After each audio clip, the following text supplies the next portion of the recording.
I was approached by the charity that runs an affordable housing project, and they had a surplus of cash that they had to deal with because of the rules of CRA, and they wanted to explore a couple of concepts of what to do with this asset, the cash that they had. So we worked through that, looking at expanding the existing facility, looking at providing greater programming, but the decision was finally made to duplicate the facility with another residence. So interestingly enough, that $1 million that they had to deal with became the asset that has turned into $30 million additional facility for affordable housing for seniors. So it was an interesting process of helping them walk through the concept of what it is they wanted to do, because they weren't entirely sure what it is they wanted to do, and they had many different options. And then exploring each of those options and finding the limitations to the options, the opportunities that were expressed in the options, and the risks associated with them as well. We're dealing with a charity that had a volunteer board, of course, and not everyone had experience in property development or exploring how to invest $1 million. So we wanted to look at how we were best going to reduce or manage the risk associated with investing that asset, $1 million. So we went through an extensive concept analysis, looked at the tools that we had available to us to do with it, where we were missing some of those tools by way of software and that kind of stuff, mostly Excel spreadsheet. We looked at the skills that were needed, and then and the big question was, did they have the political will to do this? And it's a bit of a frightening thing for a charity to take on a project that is outside of their wheelhouse, but it's also exciting. And we had to make sure that every step along the way we were following the CRA regulations for related business, so that we didn't endanger the charitable status. But we also were looking at the bigger picture, and that was how to monetize and how to multiply this asset that they had into something greater, all the while trying to serve the mission. The mission was increase the amount of affordable housing for seniors. And we were able to do that quite successfully.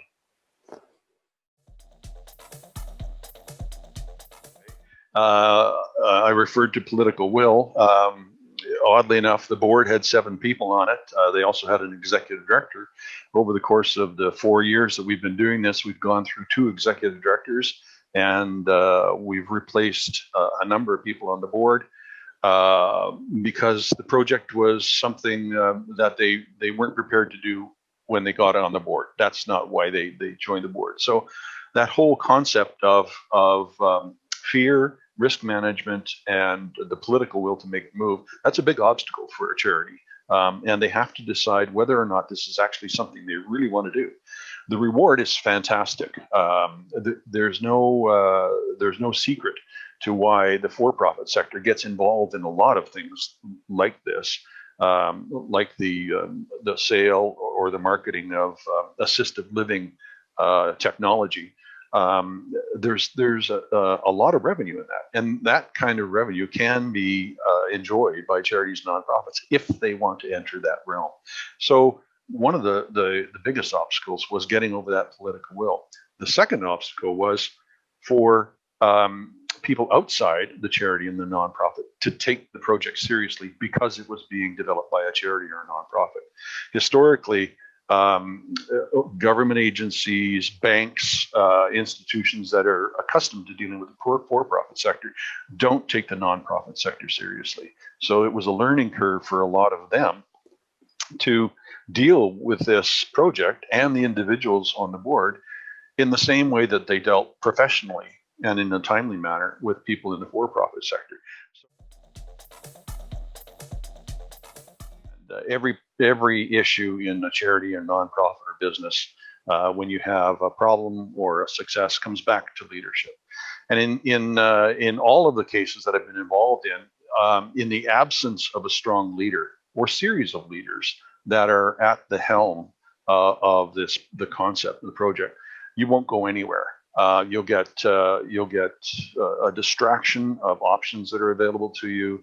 You'll get confusion and paralysis because of the number of options that are in front of you or are available to you, and the inherent management of risk and the fear that comes with that. So unless you have strong leadership, and it's not necessarily in the form of one person, it can be a strong board or a strong executive director and board team.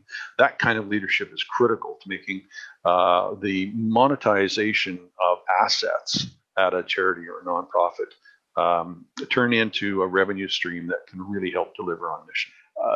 There's a number of speed bumps that you hit on the way in a project, and strong volunteer leadership is critically important, and to a certain extent it's much more powerful in the nonprofit sector than it is in the for-profit sector, because when you get a volunteer that's a board member or a volunteer on a project, picking up the phone and calling their member of legislative assembly or their member of parliament or the director of a program, whether it happens to be the land use planning agency or whatever, commercialization department, there's a much more weight when it comes from a volunteer that is putting forward that idea and that motion with a passion. They take it very seriously, and we've enjoyed with a number of all of these projects the benefit of the strong leadership from volunteers contacting the people that are responsible for the decision makers or are the decision makers themselves, and really forcing the issue and encouraging them to make a decision in a very timely manner in our favor. And that is a very, very powerful tool to have in your toolbox.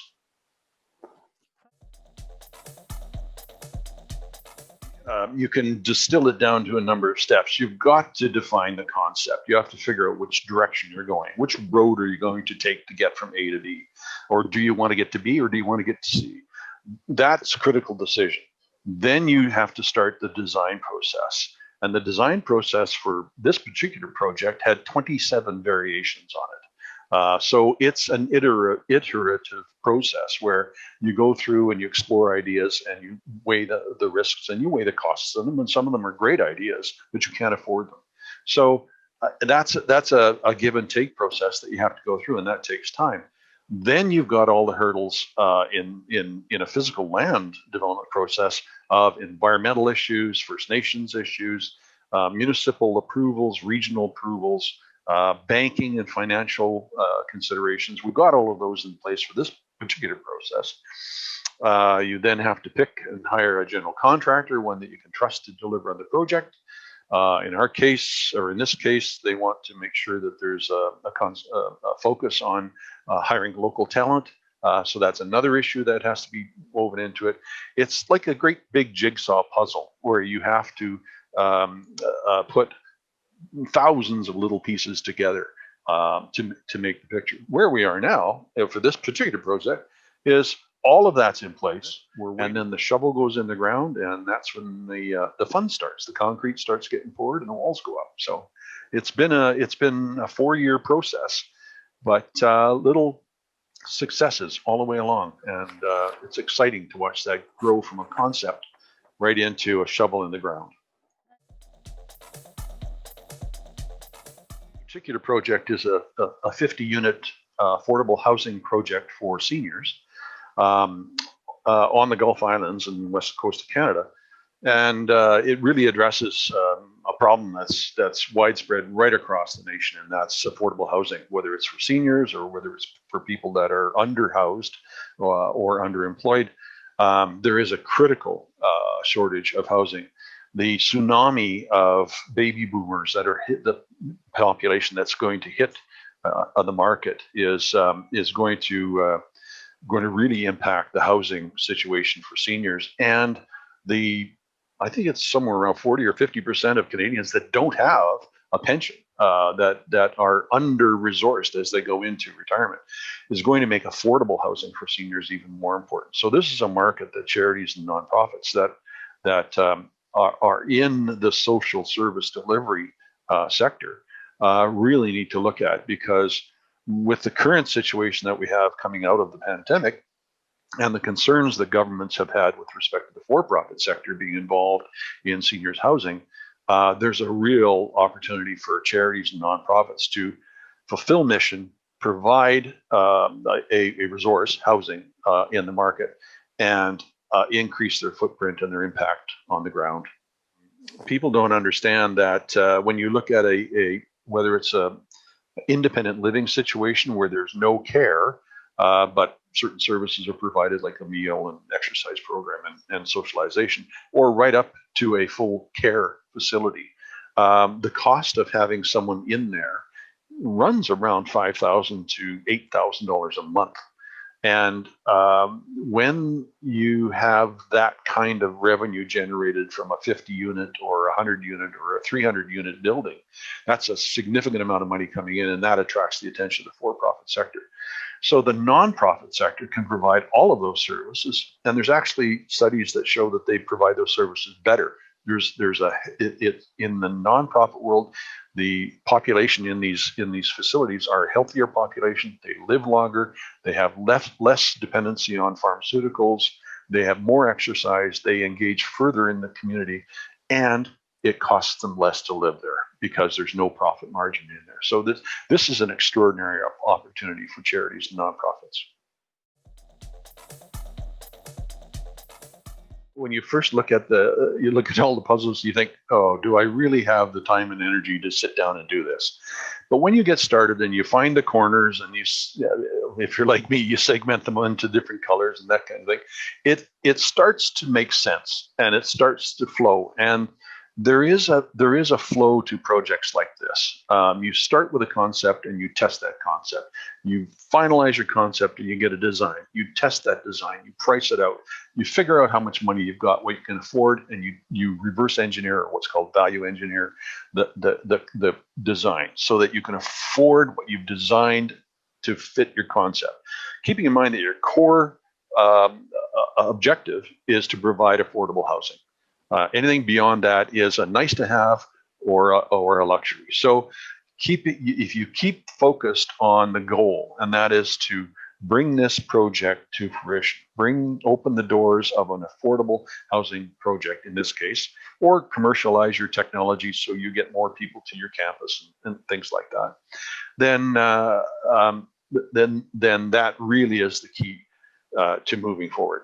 The thing that clients have found, and the reason why they've come to us, is that we can help them with every one of those stages. Through Global Expediting, we provide the counsel that allows them to have some creative thought going through the concept process, the financial analysis on the design, the talking to people, whether it's a provincial agency, a housing authority, whether it's a municipal authority, and those kinds of things.